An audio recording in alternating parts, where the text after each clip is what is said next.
Welcome back for week 2 of Design Thinking. This week, we're in the Ekdal on the third floor of Seton Hall. It's got a fabulous view around campus.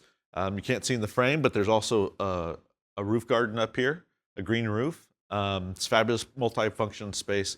If you have a chance, come up to the third floor and you can get a heck of a view. Actually, last year, we actually came up here to watch the eclipse, which is pretty cool. Last week, we laid the groundwork for this course. You explored what design thinking is, why it matters, and how creativity isn't just for the creative types. We challenged the myths that hold people back, started to build something essential for this process: creative confidence. Creative confidence is the belief that you can be part of the design process, that your ideas are worth exploring, and it's okay to take risks and not have all the answers right away, and you'll see that this week. This week, we dive into the heart of design thinking, human-centered design. Human-centered design means starting with people, not with solutions or assumptions or technologies. It's about understanding what people need, feel, and experience, and using that understanding to shape what we create. We're not just designing for users, we're designing with real humans in mind. That means paying attention to their daily realities, their frustrations, their hopes, and their goals. When we design with empathy, we don't just make things, we make things that matter.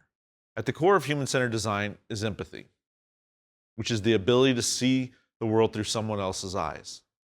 Empathy means moving beyond assumptions. It means pausing our own perspective long enough to really listen, to observe, and to try to understand what someone else is going through, meaning their needs, their challenges, and their motivations, and even their unspoken frustrations. This is not just a feeling. In design, empathy is a skill, something we can practice and get better at. This week, that's exactly what you're going to do. You'll be stepping into other people's shoes, looking closely at how they move through the world, what they experience, what they value, and where things break down for them. When we design from that place of understanding, we're able to create solutions that feel thoughtful, relevant, and respectful. Empathy helps us design not just for function, but with purpose. To build empathy, we need to slow down and pay attention.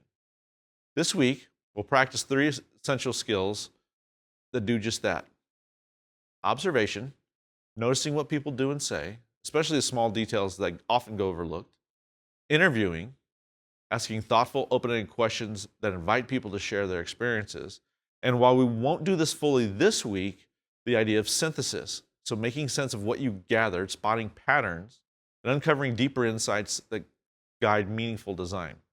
And these aren't just research techniques, they're a way of seeing the world with curiosity and care. So to support your process this week, you'll be using a couple of key tools. First, Miro. It's an online collaborative whiteboard where you can organize ideas, make connections, and visually map out what you're learning. So think of it as your creative workspace. You also use empathy maps. These help you organize what your users say, think, do, and feel. And you can start seeing patterns and uncovering meaningful insights. These tools will help you not just collect information, but actually see people more clearly and design with that understanding in mind. One big milestone this week is declaring your design challenge. This is the question or prompt you'll be focusing on throughout the rest of this course. It should be something real, something that matters to you. Maybe it's something you've experienced firsthand, or maybe it's a challenge you've seen others face. It doesn't need to be polished or perfect. You're not expected to have it all figured out, but it should be specific enough to guide your research and spark ideas. We'll walk through how to choose a good challenge and how to share examples to help get you started. The goal is to pick something you're curious about, because that curiosity will carry you throughout the process. Here's something to keep in mind as we move forward.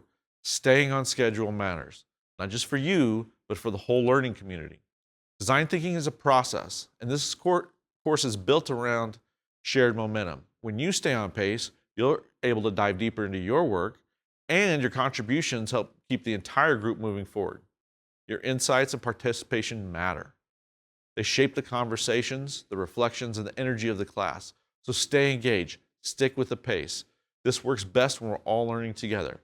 The next couple of weeks have a lot of blurred deadlines, so we need to stack the things and stay in order. They're small things, but they're quick and they need to happen in order.